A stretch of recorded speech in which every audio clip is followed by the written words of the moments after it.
I've kept hounds on this posting for 31 years, and in that time I only ever raised one that mattered.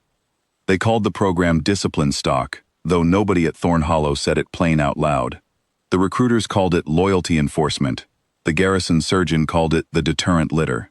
What it meant, in practice, was this: breed a hound big enough and mean enough that a man standing on the parade ground, watching it walk toward a condemned soldier, would never again think about running, or stealing, or looking sideways at an officer's ledger. I got the runt of that litter because nobody else wanted him. Undersized, one ear folded wrong from birth, coat the color of wet ash. The vet tech figured he'd be dead inside a week.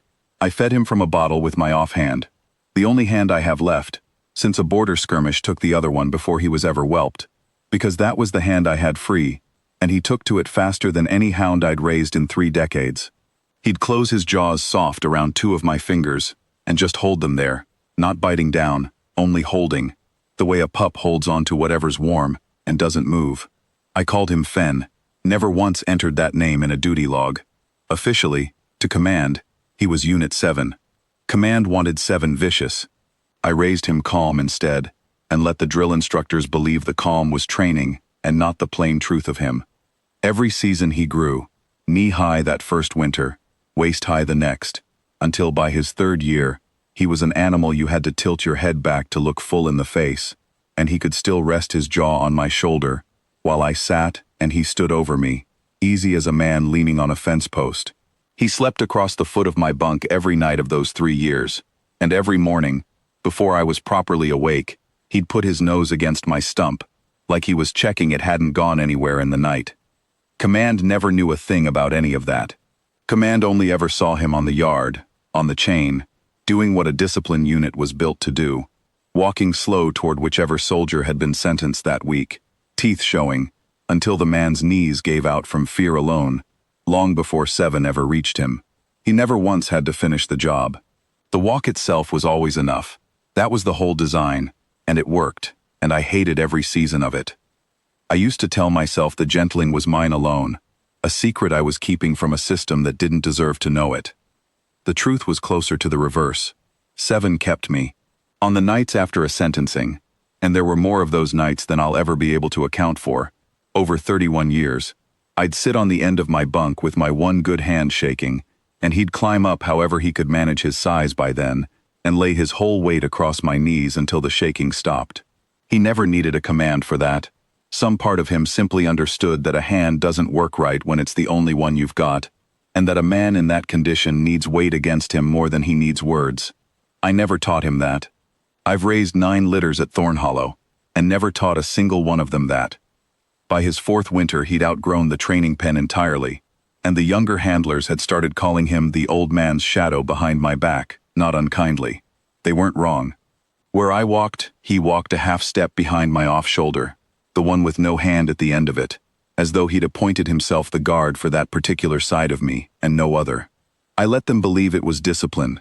It was something closer to a promise neither of us had ever said aloud. Then came the boy.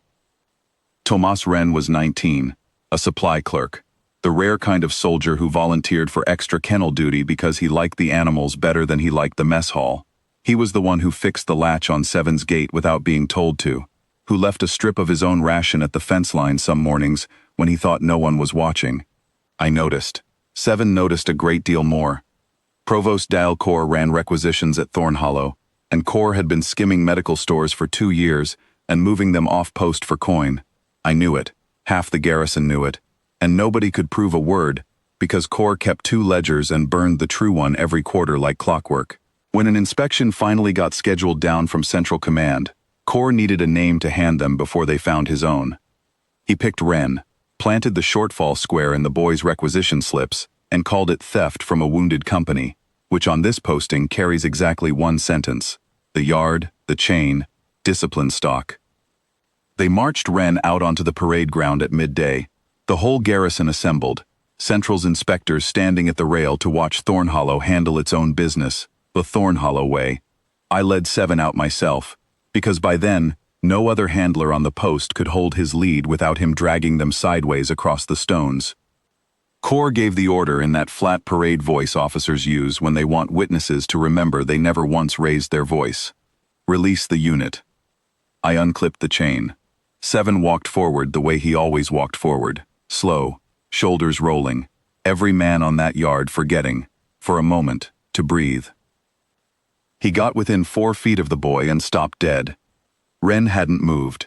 He hadn't begged, hadn't run, hadn't so much as flinched.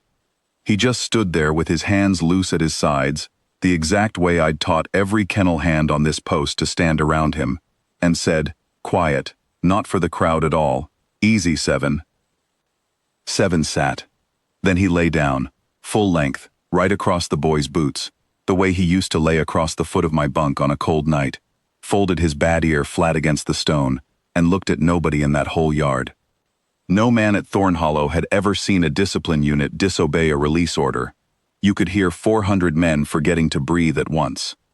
Corps' face went the color of old paper. He'd staked his whole cover story, his entire career, on that hound finishing what he'd ordered, in front of the one audience whose good opinion he actually needed kept. He couldn't very well shout at 7 and expect an answer, so he turned on me instead, called me a saboteur.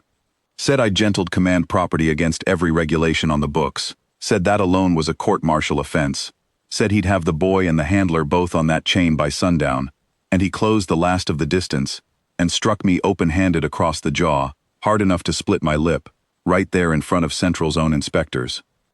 7 was on his feet before I'd finished falling. He didn't go for Corps' throat, though I believe to this day he could have closed on it in under a second if he'd chosen to. He took the man's striking arm instead, low and controlled, the way you'd pin a door shut rather than tear it off its hinges, put him flat across the yard stones, and held him there, snarling once, low, almost like a question he expected answered. Then he looked back at me, checking, the exact way he'd checked my stump every morning for 3 winters running, making sure I was still whole. I was, split lip and nothing worse. I told him easy, and he let go of Corps' arm clean. No more damage done than a hard grip leaves behind, and came and sat pressed against my side instead, leaning his whole weight into my leg the way he had since he was small enough to fit entirely underneath it. It was Central's own inspectors who searched Corps' quarters that same afternoon. Once 400 witnesses had watched a discipline hound choose a beaten soldier and an unarmed one-handed handler over a shouting provost. They found the second ledger inside a hollowed-out footlocker within the hour, still warm from where he'd meant to burn it that week. Corps never finished out the posting.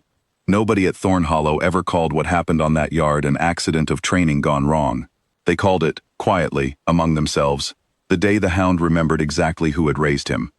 Ren stayed on kennel duty after that, cleared of every charge on record, and he's the one who feeds 7 most mornings now, the ones when my hand aches too badly to manage the bucket. 7 still sleeps across the foot of my bunk most nights, too big for it by half these days, one ear still folded the way it's always been folded. Command still calls him Unit 7 in the ledgers, same as ever. I never once have,